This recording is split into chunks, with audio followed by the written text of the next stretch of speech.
ऐसा आ जाता है। आप देखो कि जो हम भी कार्य कर रहे हैं, ये राम भी नहीं कर सकते थे, कृष्ण भी नहीं कर सकते थे, ईसा मसीह भी नहीं कर सकते थे। अगर राम होते तो बस वो शिरच्छेद कर देते सबका, सबको मारी डालते, कहते चलो जाओ तुम बेकार, तुम अधर्मी हो, तुम औरतों के पीछे में भागते हो, तो स्त्री लंपट हो, चलो। न जाने कितने लोगों को पहले ही खत्म करते थे। दूसरे अगर कृष्ण आते तो वो सुदर्शन चक्र चलाते, वो भी गड़बड़ हो जाती। ईसा आते तो अपने को क्रूसिफिक्शन पे चढ़ा लेते।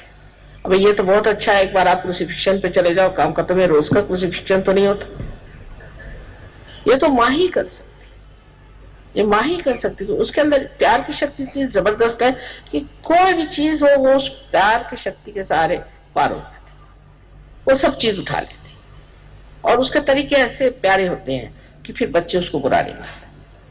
कोई बात हो गई, अब समझ लो गड़बड़ हो गई कुछ, तो माँ है वो जानती किस तरह से टाल दे, और फिर डांट भी सकती है, क्योंकि बच्चे जानते हैं कि माँ हमें प्यार करती है, हमारे हित के लिए कहती, बच्चे उसका बुरा नहीं मानते। अगर बाप डांट दे तो बच्चे हो सकता है उनसे मुंह मोड़ ले, लेकिन माँ से, क्योंकि माँ का प्यार जो है वो ऐसा है कि निर्वाज, वो कुछ नहीं चाहती अपने लिए, वो ये चाहती मेरे बच्चे ठीक हो जाए, मेरी सारी शक्तियों को प्राप्त करें, अपने अंदर जो भी कुछ मेरा अच्छा है सब प्राप्त करें। ऐसे अगर माँ समझे तो बच्चे ठीक हो जाए। पर बहुत सी माँ बहुत फॉरवर्ड आगाऊ होती, सब चीज में घुसने जाएंगी, सब चीज में बोलने जाएंगी। उसका पति तो बेचारा चुपचाप बैठे रहेगा, यही देवी जी सामने में खड़ी हुई। ऐसे जब होता है तब बच्चे खराब हो जाते हैं, तब संसार में और तरह के बच्चे पैदा होते हैं जो बड़े उत्पाती भी हो सकते हैं और जो बहुत हानिकारक भी हो सकते हैं। स्त्री को पोटेंशियल पीछे रहना चाहिए और पति को आगे रखना चाहिए। ठीक है, जो कुछ भी है पति करे, स्त्री पीछे से उसकी मदद करती रहे, उसी के शक्ति का स्रोत ही स्त्री है, ये समझ लेना चाहिए। तो एक स्त्री को कितना शुद्ध होना चाहिए, कितनी मेहनत करनी चाहिए। आप सब कहेंगे कि माँ सब स्त्रियों पे छोड़ते हैं, क्योंकि मैं जानती हूँ आप शक्तिशाली, मैं जानती हूँ हमारे अंदर बड़ी शक्ति है, क्योंकि मैं माँ हूँ। अब देखिए मेरे ऊपर सबने छोड़ दिया कि हजारों लोगों को पार करो, इतनों को बीमारियां ठीक करो, सुबह से शाम बीमारियां ठीक कर, फिर लोगों को पार करो। ऐसे किसी ने काम किए थे? एक अहिल्या का उद्धार कर दिया, हो गया। उसके बाद किसका उद्धार किया? ईसा मसीह ने सिर्फ कुल मिला के 21 लोगों को ठीक किया। अभी तो मैंने 21,000 लोगों को ठीक किया होता अभी तक। और दुनिया भर में घूमो फिरो, सबका ये करो वो करो, सब चल रहा है, पर कुछ नहीं लगता मुझे, क्योंकि वो शक्ति है ना प्यार की, तो प्यार की शक्ति मेरे से आगे दौड़ती। अभी बाहर निकलने से पहले मैं सोचती हूँ कि एक बार बंधन ले लूं, न जाने कैसे लोग मेरे पैर पकड़े, लेकिन भूल जाती हूँ। और जैसे ही कोई सामने ऐसा आ जाता, सब उसकी परेशानी अपने अंदर खींच लेती। वो प्यार ऐसा है कि वो अपने आप ही कार्यान्वित कर ले, तो उसको मैं जानती हूँ कि ये प्यार है, इसी के सहारे सारा कार्य हो रहा। तो मैं नहीं बुरा मानती, जो भी हो रहा है ठीक है, थोड़ी तकलीफ होगी ना, कोई हर्ज नहीं, ये सब माँ ही कर सकती। और इसलिए मेरा विशेष आप लोगों की तरफ रुख है कि आप समाधान और स्थिरता के साथ कार्य करें। और पुरुषों को भी चाहिए कि अब अपने औरतों की पूरी सहायता करें और उनको समझे, उनका आदर करें।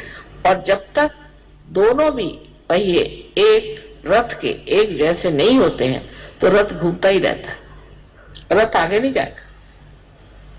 दोनों एक ही जैसे होने चाहिए, पर एक लेफ्ट को है, एक राइट को है। लेफ्ट वाला अगर राइट में लगाओ तो लगेगा नहीं, और राइट वाला लेफ्ट पे नहीं लगेगा। इसलिए ये दो तरह के चक्के हैं, और ये दोनों तरह के चक्के चल रहे हैं इसलिए क्योंकि ये एक जैसे भी है और एक जैसे है भी नहीं, एक दूसरों के बिल्कुल जैसे है, माने ये ऊंचाई में, लंबाई में, बढ़ाई में, लेकिन इनका कार्य जो है वो अलग अलग है। इसी प्रकार हमारे भी जीवन में होता है। तो श्री रामचंद्र जी ने सिर्फ पति पत्नी का ही विचार नहीं किया,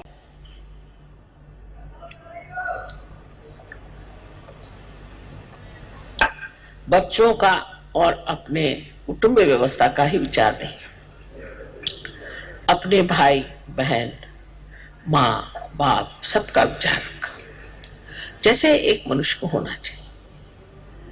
और उसके बाद उन्होंने समाज का भी विचार रखा, जन का विचार रखा, देश का विचार रखा, राज्य का विचार रखा। जैसे कि एक मनुष्य की सारी ही गतिविधियां होती हैं, वो सारी गतिविधियों में उन्होंने दिखाया कि मनुष्य को किस तरह से होना चाहिए।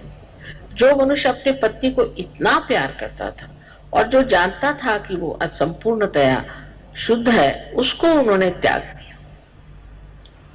आजकल तो पत्नी के नाम ये बनाओ, पत्नी को वो चाहिए, पत्नी को ये करना है और ये बनाना है, और कर कहा जाए कि गरीब को थोड़ा सा 2 पैसा नहीं देगा, नहीं तो अपने बच्चों को दो, नहीं तो नेव्यूज को दो, तो ये करो। मतलब राजकीय लोगों की बीमारी है। और इन्होंने अपनी वो पत्नी की जो स्वयं साक्षात देवी स्वरूप अत्यंत शुद्ध थी, उसका तक त्याग कर दिया। तब फिर हमें सोचना चाहिए कि हमारे जो ममत्व है और रिश्तेदारी है कि ये मेरा घर, ये। और कुछ लोग तो अब जैसे विदेश में पहले पत्नी पति का ठीक नहीं होता, अब जो ठीक हो गया तो सहयोग में है कि वो पत्नी सब कुछ हो गई। हमारे यहाँ कम से कम 4 या 5 लीडर्स पत्नी के वजह से निकल गए, क्योंकि पत्नी ठीक नहीं हुई, पति ठीक थे। पत्नी ने पढ़ा पढ़ा कर बेचारों का सत्यानाश कर दिया। कम से कम 5 लोग पत्नियों की वजह से भाग निकले। सो यहां भी मैं कहूंगी कि पत्नी को समझना चाहिए कि सहयोग क्या है और उसमें अपना क्या स्थान है। और पति को भी ऐसे मामले में पत्नी से जरा सा भी नहीं सहमत होना चाहिए। उसे कहना चाहिए कि तुम बहुत ज्यादा बोलती हो, बहुत ज्यादा दौड़ती हो, तुम चुप बैठो, तुम किसी काम की नहीं, तुम्हारे चक्र ठीक करो। जब पति इस तरह के उसके साथ व्यवहार करेगा तभी ना तो वो ठीक होगी। पर यह कि उसके चक्र खराब तो मेरे भी चक्र खराब हो जाओ। उसने कहा कि चलो तुम ये करो तो मैं वो करूं, कर पत्नी ने कहा कुछ पैसा मार लो तो पैसा मार लेते। सहयोग में आने पर भी उस सूक्ष्म अपनी जो खराबियां चिपक जाती, उधर आपको बहुत अच्छे से ध्यान देना चाहिए। तो आज श्री राम के इसमें हमें हनुमान जी का तो जरूरी विचार करना चाहिए कि हनुमान जी किस तरह से एक श्री राम के दास थे और किस तरह से उनकी सेवा चाकरी में लगे रहते हैं, और हर समय उनके ही सेवा में रहने से ही वो जानते थे कि उनका पूरा सार्थक हो जाए। उनके जैसी वृत्ति भी सहयोग में हमें अपनानी चाहिए। इसका ये नहीं मतलब कि आप मेरे लिए खाना बना कर बेचे, बिल्कुल भी नहीं, क्योंकि मैं तो खाना खाती नहीं हूँ और मुझे खाना बना करके और परेशानी में आप लोग डाले, इसलिए ये बना के भेज दिया, उसे वो बना के भेज दिया। भाई भगवान को कहते हैं ना कि सिर्फ भूख दिखाना चाहिए, और जो खाता नहीं भगवान उसको क्यों परेशान करना खाने से। खाना नहीं चाहिए, कुछ नहीं चाहिए। क्या चीज चाहिए? तत्पर सेवा करने में तत्परता। हनुमान जी कोई खाना बना के भेजते थे क्या श्री रामचंद्र जी को? ये दिल्ली वालों ने मुझे इतना परेशान किया खाना बना करके कि मैंने अब शर्त लगा दी कि तुम लोग अगर खाना बनाओगे तो मैं आऊंगी ही नहीं दिल्ली। जो चीज करनी है वो करो। ये तो बेकार की चीज है जो आदमी खाना नहीं खाता, उस पर जबरदस्ती आप खाना खिला रहे हैं। या जिस आदमी को कोई नहीं, कहीं चूड़ी लेके आ गए तो कहीं कुछ लेके आ गए, कोई चीज की जरूरत नहीं, तुम्हारी माँ को मेरा भरा पड़ा हुआ है, मैं तंग आ गई सब चीज। इतना मैं कहती कि मुझे कोई चीज मत लाओ, बस फूल ही लाओ, और कुछ नहीं चाहिए, फूल बहुत हो गया। और फूल भी जब लगाएंगे तो 1000 रुपए की मत लगाओ भाई, प्रेस सर्वसाधारण। आज तो इतना कोई ज्यादा नहीं किया, तो कभी कभी तो मैं घबराई जाती हूँ जितने फूल तुम लोग लगाते।